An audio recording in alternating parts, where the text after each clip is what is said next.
Hi everybody. Today I'm going to be doing starting off on a project. This will probably be multiple videos where I'm going to talk about every RPG that I've played to the extent that I feel comfortable talking about it. That does not mean that I've beaten all these games, although many of them I have. And certainly for games that I don't really like or I bounced off of, I haven't beaten them necessarily, but I played them enough to get a sense, and I will talk about my sense that I've gotten. And yeah, I'm not going to really be sorting left and right. I'm in within each tier. I'm just going to be. I might sometimes, but I might fall off of that at some point. So maybe I should just not do that. But I'm going to be sorting into these tiers. These are the tiers. And I'm going to be starting with all the Final Fantasy games, which has kind of been one of my favorite series throughout my life. And so we'll go through that and talk about all those. We have a great, huge list of a bunch of other games. Obviously, like a small fraction of these I've actually played, but maybe about a third of them I have. And we can talk about them. Some of these I would not put in here, like there's the Diablo games. I wouldn't put those in to an RPG tier list, but you might, and that is fine. But yeah, for I have particular things that I'm looking for in RPGs, and so these will be the games that. And today we're gonna go through these games. I think I'm gonna first start with the Final Fantasies and see where I'm at, and see if we can get into some of these other ones. I've queued them up to be sorted. So let's get started. We're going to start with at least Final Fantasy today, and then I'll probably do multiple videos on this later and add to it and add to it, and we'll see where we get. So yeah, thanks for watching, and without any further ado, let's make the tier list. So let's start with Final Fantasy 1. I think Final Fantasy 1 is a strong B tier game. I think it's it's an older game. So it's very rudimentary, but it's actually, if you run it now, if you just go to an NES emulator and just run Final Fantasy 1, it's like shocking how solid it is, and how, especially in the beginning, it actually is surprisingly good at creating a mood. And throughout the game, really, it's a very moody game. It's really got a tone, much more than other NES games, maybe almost any other NES games I could think of. But yeah, so it's really impressive. It's not super fun to play now. It's pretty grindy in points, so I don't necessarily recommend it. But it's a good game. It's well made. Two definitely is a significant downgrade from one, in my opinion. It's way more grindy. It's just less directed. It's less. I fell off of two really fast, so I won't have a lot of comments about two. But it seems like they were trying to go for more of a story thing, which is interesting with characters and stuff. But nothing about it was very compelling to me at all. Um, Now, Final Fantasy 3, I actually have to skip because I haven't really played Final Fantasy 3. I played the old the NES version a little tiny bit, and it kind of, and I know a bit about it. It's the first one with the job system. We're gonna skip over 3, I think. I'm just gonna not sort it because I'll put it down here because I haven't really played it enough. But I understand that it's kind of like their first take at Final Fantasy 5, which we will talk about in a second. Final Fantasy 4 is very good. I will put that also into B. I think it maybe overstays its welcome a little bit, which is true of almost every Final Fantasy. But some really good music. This is the first, like, in some ways, like what we know of as Final Fantasy, at least in the 1 through 10 era. This one is the one that I feel like really established a lot of the norms, and so it's very formative, and it's the story is moving. You have 5 people in your party, which is the most in any Final Fantasy game, which is kind of neat.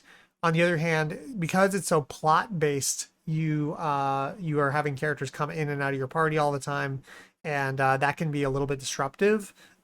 So it's a pretty cool game, but and I sort of recommend it, but more than it's easier to play than Final Fantasy 1. It's a lot smoother as an experience, I would say. Yeah, it's okay. I would give it a B. On to Final Fantasy 5. I just beat this last year and I loved it. It was super fun.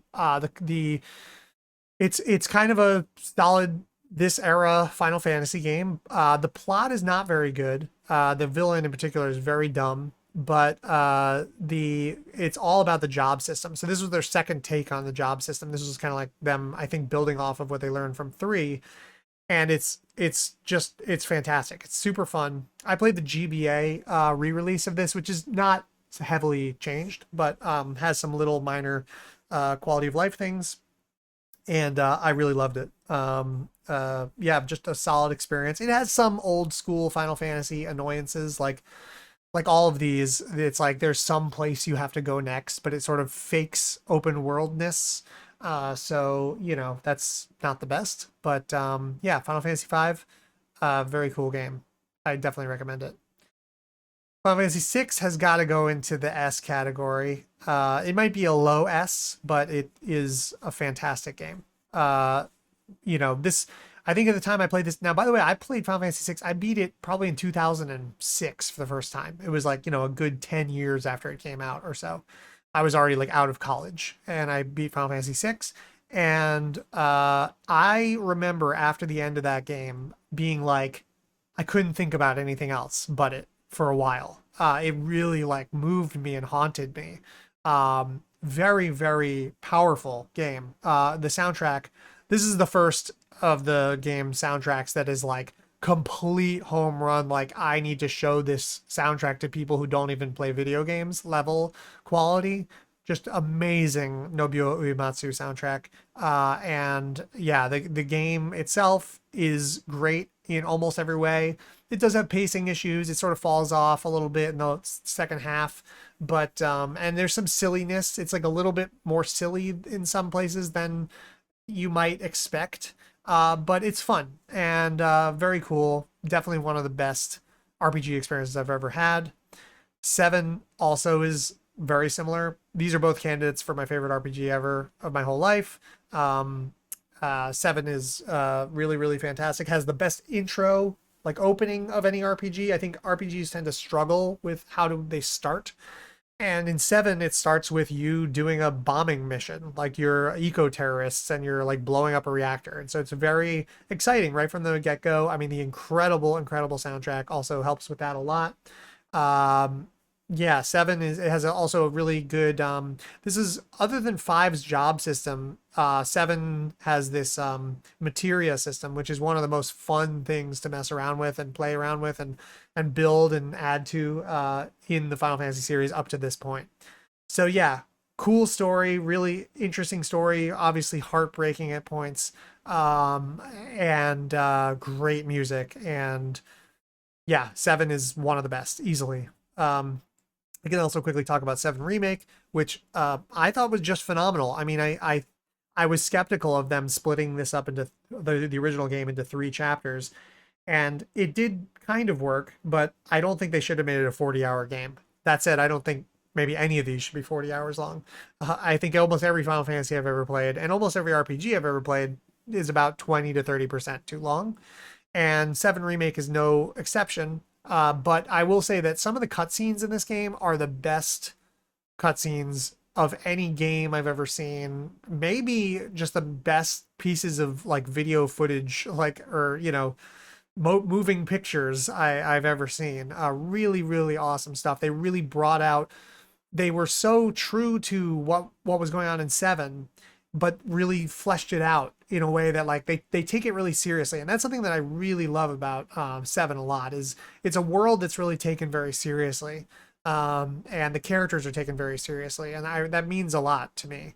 I think with six they started getting into that, but really by seven they really started taking their characters very seriously, and that's really important, I think.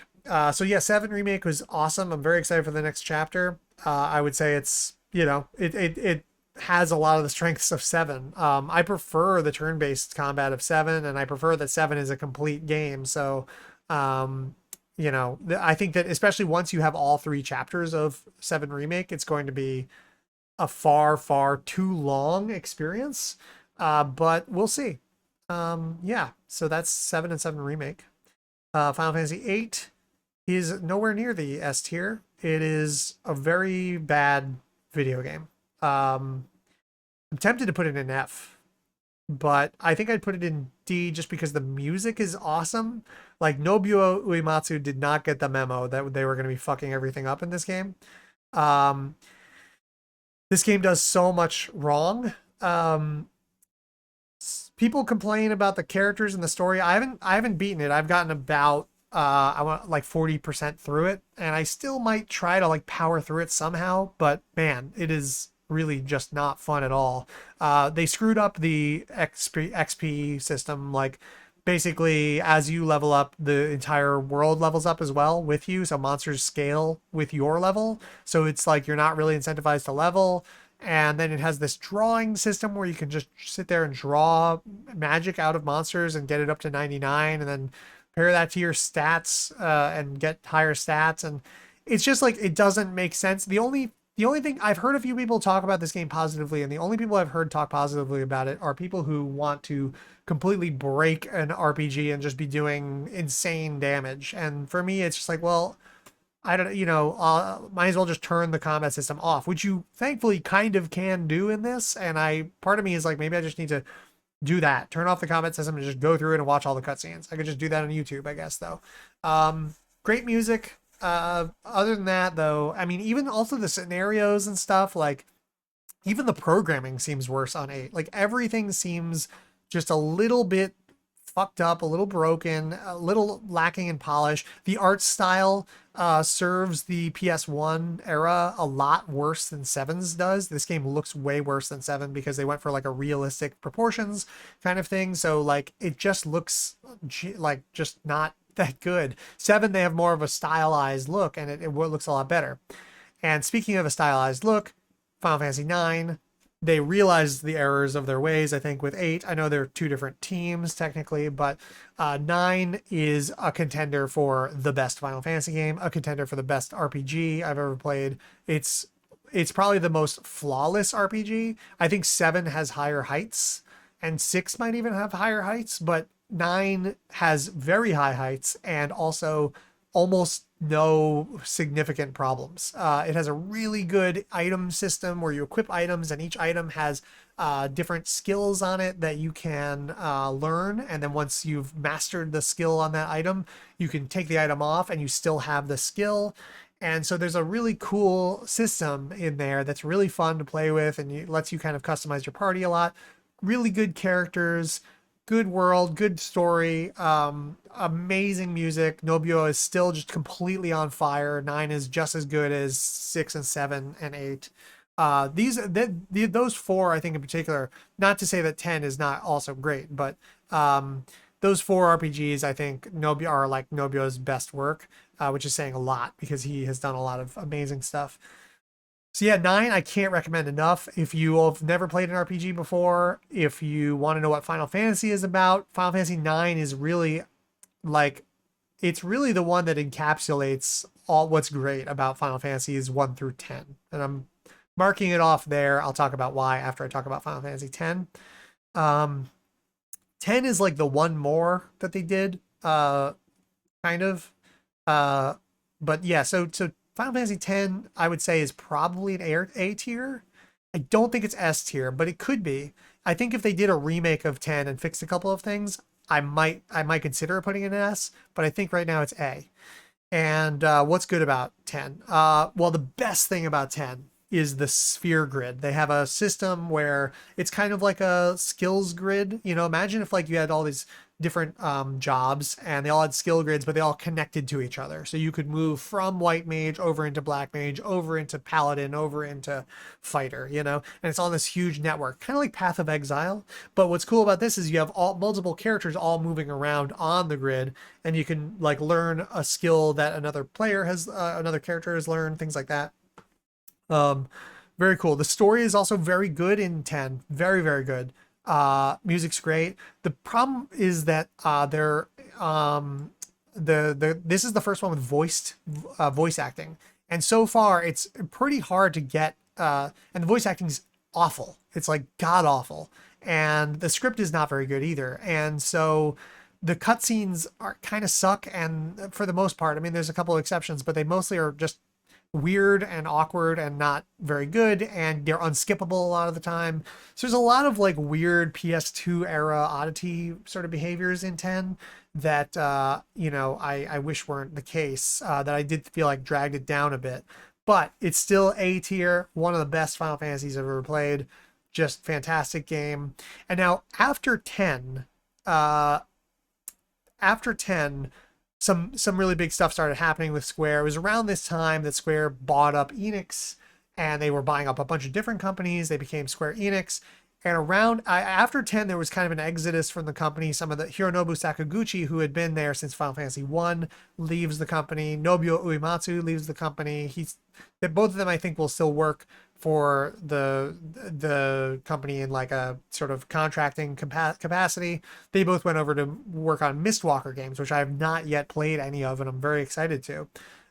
So because I feel like for people who grew up with Final Fantasies 1 through 10 and understand that as Final Fantasy, that sort of ended after 10 because there was a total shakeup in the company, and the nature of the company, what it is, sort of changed too. So yeah, things did sort of change then. It doesn't mean that there's no good Final Fantasies after this, but that was kind of the golden era of a certain kind of Final Fantasy. 10-2 is pretty baffling to me. I would also put this in D. It was I don't know. I almost want to put it in F. It just really felt phoned in, like an alpha, like not finished. I might put this in F. I found it so baffling in so many ways. The way the narrative is set up, it's kind of has this nonsense narrative. There's a weird dress spheres thing, which sounds cool, but really did not actually seem very cool at all to use. I didn't get very far in 10-2, so maybe it has. I know it has some fans. Every game does, but it really struck me as just really phoned in. I don't know how else to put it. And don't have a lot much else to say about it. Even the soundtrack. I mean, it's a game about 3 pop stars, and it has one of the worst soundtracks of any Final Fantasy game I've ever seen. Maybe the worst soundtrack. Yeah, pretty bad. Okay, so we're gonna skip over 11, which is an MMO. However, I have to mention that if this were a music tier list, 11's tier list would be up on the S tier. 11 would be up here. I've never really played 11. I don't really play MMOs. And I feel that they are a very distinct kind of game from the single player RPG. So they are not going to be on this list. There's not going to be any MMOs on this list. So we're skipping 11 and we're going right to 12.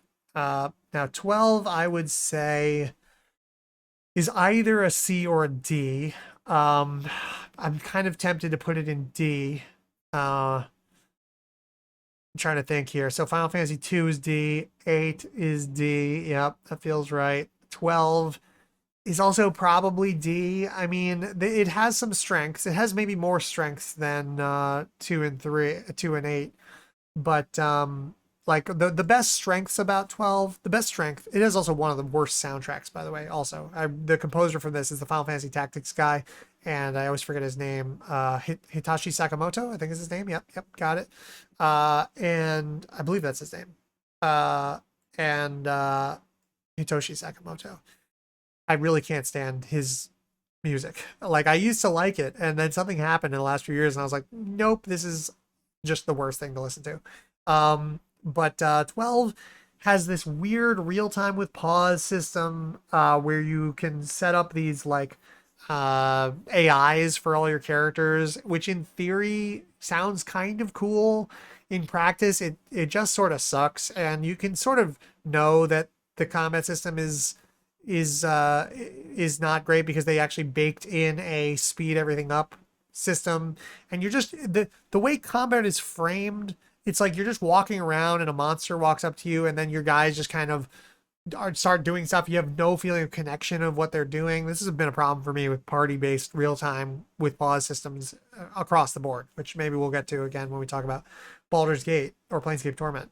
But yeah, 12 has that. The biggest problem with 12 though, for me, is that the story doesn't make any fucking sense. I've only played through, I don't know, a third or so of it.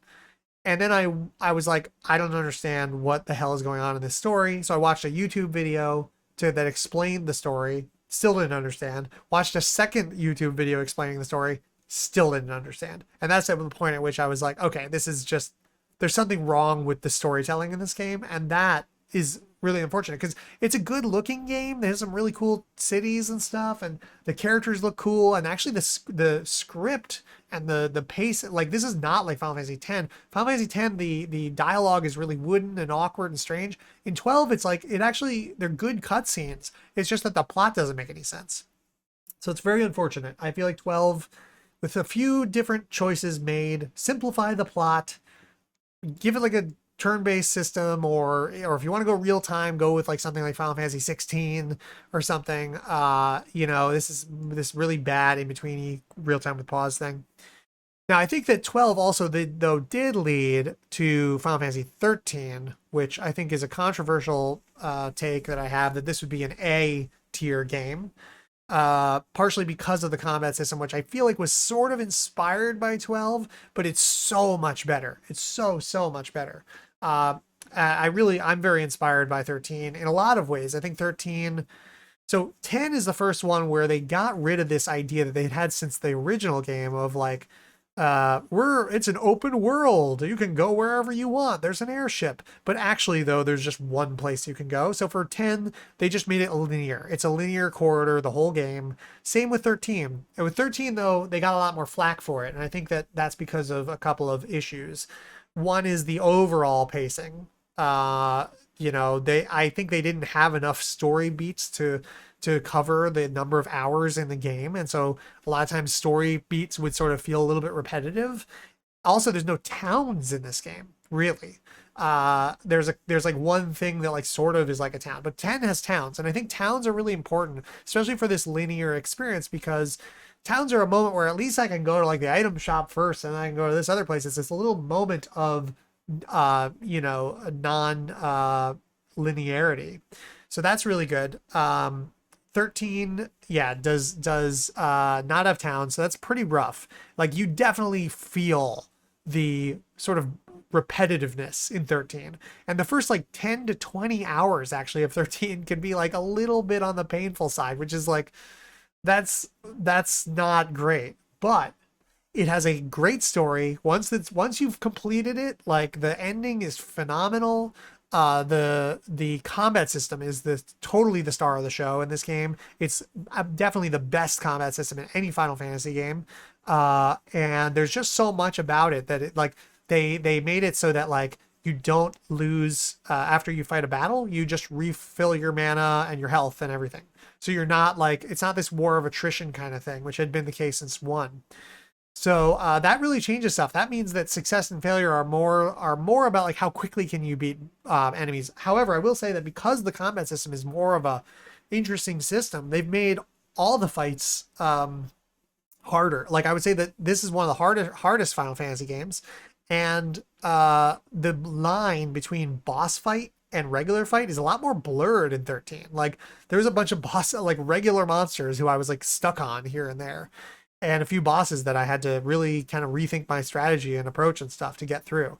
I really like 13 a lot. I definitely think it's an A tier game, and it's unfortunate that it got more hate than I think it deserved, because it does really feel like you're walking down a corridor for a lot of it. All right, Final Fantasy 13 2. I sort of beat this one. I got to like the bad fake ending and I was like, that's good enough for me. Just bailed. I don't know if this is a B tier. I kind of want to say this is a C tier. C feels right to me. Now, what I was so hyped about was the 13 combat system is amazing. However, there's only 6 characters, and the actually configuring your characters themselves is not. It could be a lot more expanded upon, I thought. And so I was like really hyped to play 13.2 because I thought they would expand on 13 system. They did not. Now there's only 2 characters, and you have them the whole game, these 2, plus the 3rd character in your party. This has a 3 character party, will be some basically Pokemon, like a monster, a spreadsheet entry monster, and that has a very boring ability, and that's it. And it's very QTE oriented. Like there's a lot of QTEs in 13.2. Very weird choice. Now the music is awesome because it's by Naoshi Mizuta, who did the Final Fantasy 11 music. So check out the soundtrack to 13.2. Some people really like the plot. I found it very like Kingdom Heartsy, like hard to follow, weird. There's a lot of like time travel and like just weird stuff that's like it's too complicated and too strange for me. So I was not invested. And they added this Noel character to the game who's like a major character, but he's kind of clearly an afterthought. And yeah, I had a lot of problems with it. The biggest problem is that it was a step backwards from 13 in the combat. They responded to people's like, oh, 13 is too linear by making this one really non-linear, but again, that was not the problem. The problem wasn't linear. Nobody had the problem with linearity in Final Fantasy X. Or not nobody, but it wasn't like that wasn't what people were talking about. So what they really needed to do was do this again, add towns, make it shorter, make there be 8 characters instead of 6, and expand upon the Crystarium, which is like their skill-based system, and then that would have been amazing. Oh, another note about Final Fantasy 13 is that their item system totally sucks. They didn't fix that for 13 too. So basically 13.2 did not actually fix any of the problems with 13. The real problems with it. It still has pacing issues, and it just is a much worse story. So yeah, C tier feels right to me for that. Lightning Returns is very cool. I think I want to give it a B because I think it needed about 6 more months of cooking, maybe a year more. Because so now a lot of people, I mean, it says Lightning Returns Final Fantasy 13. So a lot of people call this Final Fantasy 13 3. But it plot wise kind of is, but honestly, because 13.2's plot is just such nonsense, it's sort of just its own standalone game. I would just think of this as just a game called Lightning Returns. And because it's a completely different combat system than either of these two. And it's a very original game. Actually, it does a bunch of things I've never seen in any other game before or since. One of those, so it's got its own combat system that's completely unique. It's real time, but it's not like Final Fantasy 16, Devil May Cry stuff. It's not like the modern video game thing. It's its own little animal, which I really appreciate.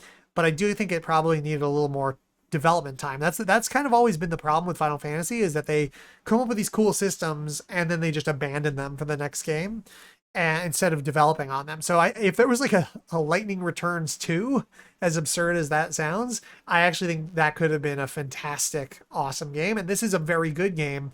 I'm tempted to put it in an A. If we were sorting by tier, this would definitely be better than these two. I don't know. Or at the bottom of A tier, maybe would be fair. That might be right.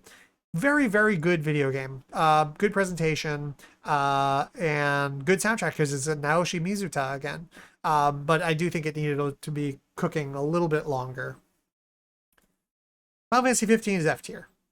It's just a really bad video game. And I know this game had a really fraught development and you can completely see it when you play the game.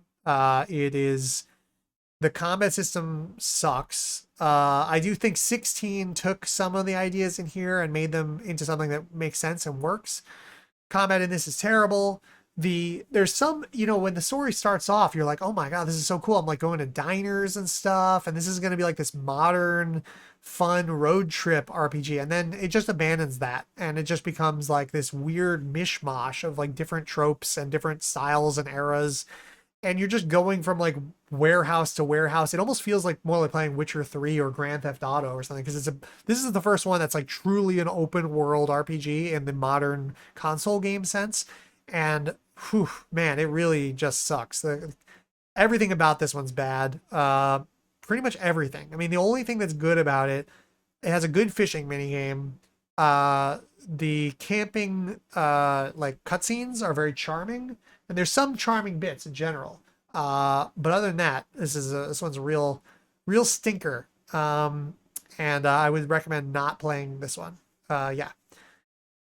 All right, so we are through well, actually I should add 16, but I'm currently playing it, so maybe we'll add 16 at a later date to the videos because I'm currently playing it. I'm liking it. I would currently guess if I were to place 16 right now, I'd probably say B tier because it's a very smooth experience. It's very like competently made, but it's not terribly inspired so far. It just feels like and it's very not Final Fantasy. It's like the most un-Final Fantasy video game I've ever played. It's very barely an RPG. It's like as much of an RPG as like God of War. And so I maybe I don't even put 16 on here because it's not an RPG. But yeah, it's all right. Final Fantasy Tactics. This would be an A tier game for sure. Uh, really good writing. It's kind of it's an ogre battle game. It's the ogre battle team, and they decided to make it called Final Fantasy Tactics for I think for Western audiences. But it's a SRPG, a strategy RPG or a tactics game where you're going. So it's a very different kind of game from the rest of them. It's not like a Final Fantasy game really, except that it has chocobos.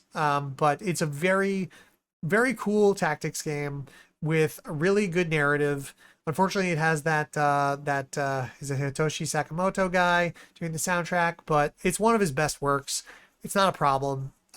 Really good art, really good UI. I love the UI in Final Fantasy Tactics. Good job system. It's fun. It's great. Unfortunately, I'll put Final Fantasy Tactics and Tactics 2 in the same spot pretty much. So I played a lot of A2 on the DS, and I played about 50 hours of it, and then I bailed on it really hard when it struck me how actually they had created an illusion of a job system that you could actually play around with, and actually it was completely on rails.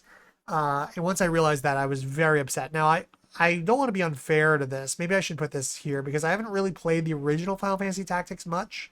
I assume it's similar, but I should probably not assume. Let's just keep that off the list for now. But A2, yeah, it's a functional tactics game in terms of the actual tactics, but the job system, which is the most interesting and fun thing about tactics, is really just ruined in this game. There's some other kind of annoying things about this one. Like there's this judge system, which is, from what I recall, very restrictive in a sort of ham-fisted way. So yeah, don't really recommend Final Fantasy Tactics A2, but I do recommend Final Fantasy Tactics. And I can't speak to the original Tactics Advance. All right, here's a controversial one. Earthbound. Everybody loves Earthbound.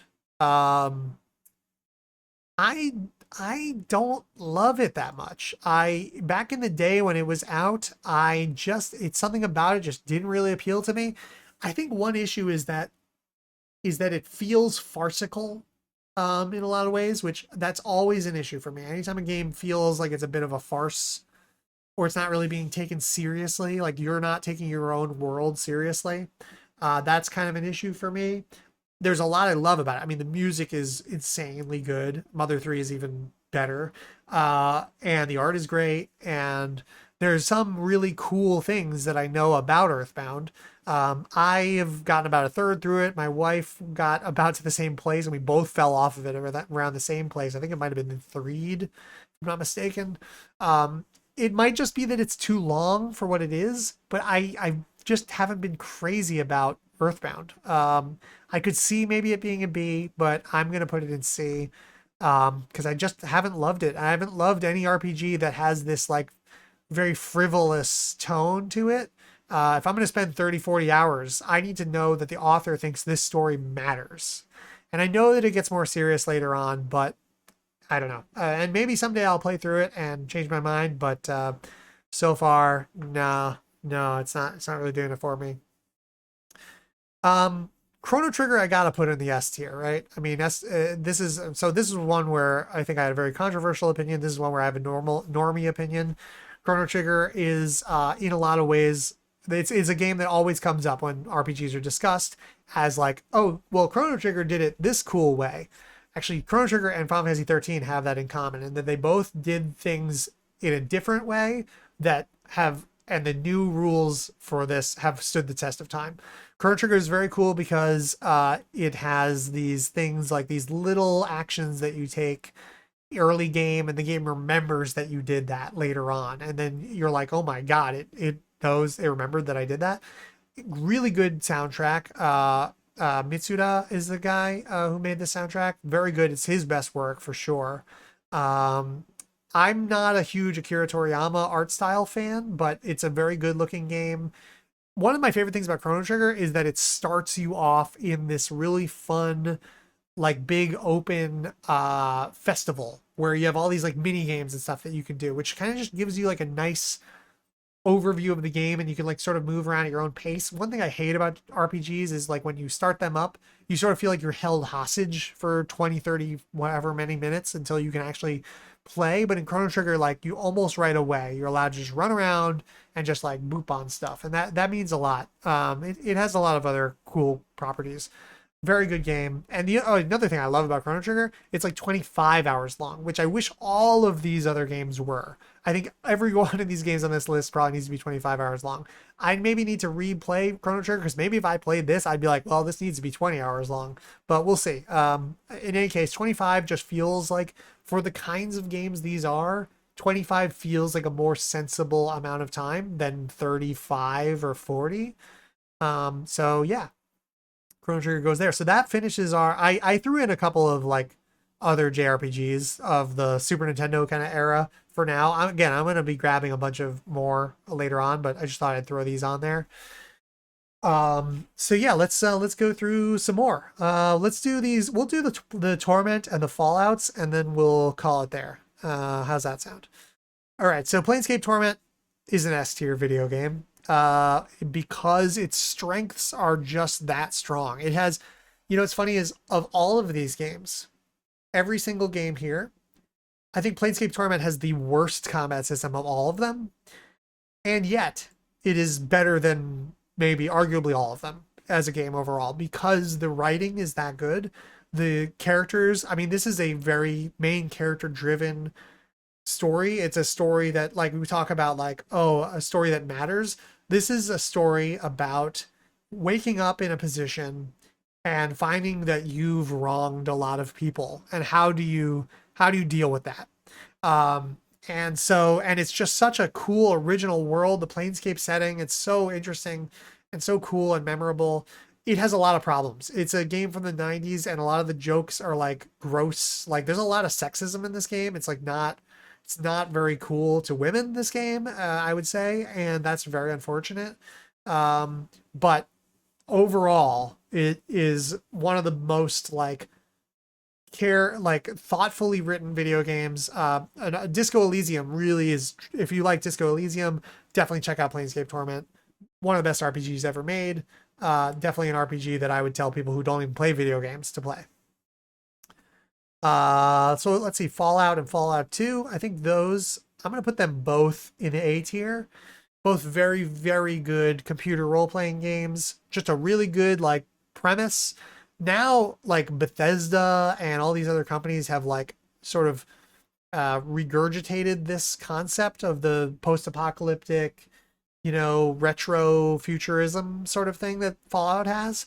And it feels like now it's just like irritating. But at the time it was very novel and original.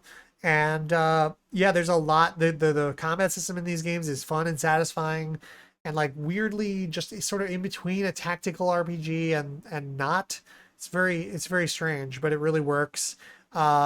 Really good premise, like in the first Fallout, you're just like, oh, I come from this underground vault that we were all hiding in during nuclear war, and now our water chip is broken, so I need to go find a new water chip. And it's like just such a very simple, clear premise, and that means so much to have that. And a lot of games fail to have that. 2 really just expands on 1. It has less of a good story, but it has more exciting mechanical stuff going on. It's just a bigger game. They're both great. I've replayed them both multiple times. Really cool games. I mean, their UIs are a little bit old school PC game, but it's definitely manageable and worth playing. Yeah, great stuff. I recently tried to play Fallout New Vegas. God, I'm tempted to put it almost in D. But I'll put it in C just because, like, everybody who has talked to me about Fallout New Vegas likes it a lot. And so I sort of take them at their word that there is a lot of stuff to be liked in this game. But I've bounced off this game probably like 6 different times since it's come out. Most recently, like a month ago. it's so grim. All right, there's two big problems with this. One is it has the Bethesda stink all over it, and I'm about to talk about Bethesda and how much I hate them. But at least post Morrowind Bethesda, not a fan.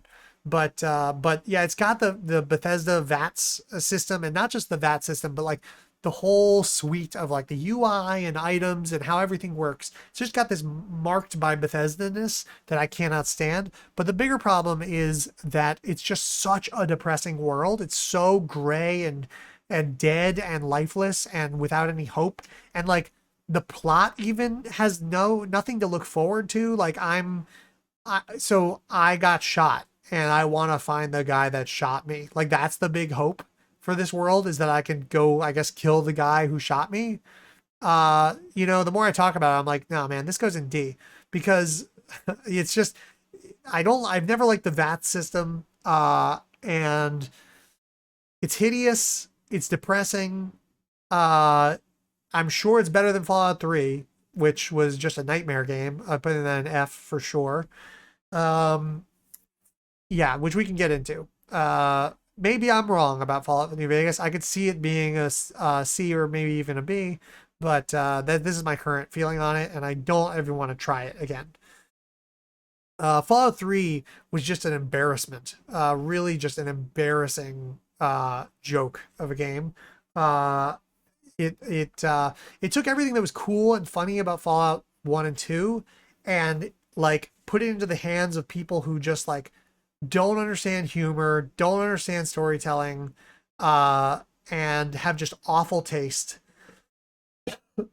Pardon me. And yeah, this was just and it's like, you know, it's been a while now since I've played it, but I just remember being disgusted by it, like in so many different ways. And yeah, I haven't really even played 4, so I can't comment on it, but it's just, yeah, it's like you put because I think that the Fallout 2 is made by Black Isle, who, at least for video game developers, were like among the cooler, kind of more sensitive, more interesting people, kind of side of the spectrum. And Bethesda, especially by Fallout 3 point, were just like really just making these commercial console games and like trying to squeeze some value out of this IP.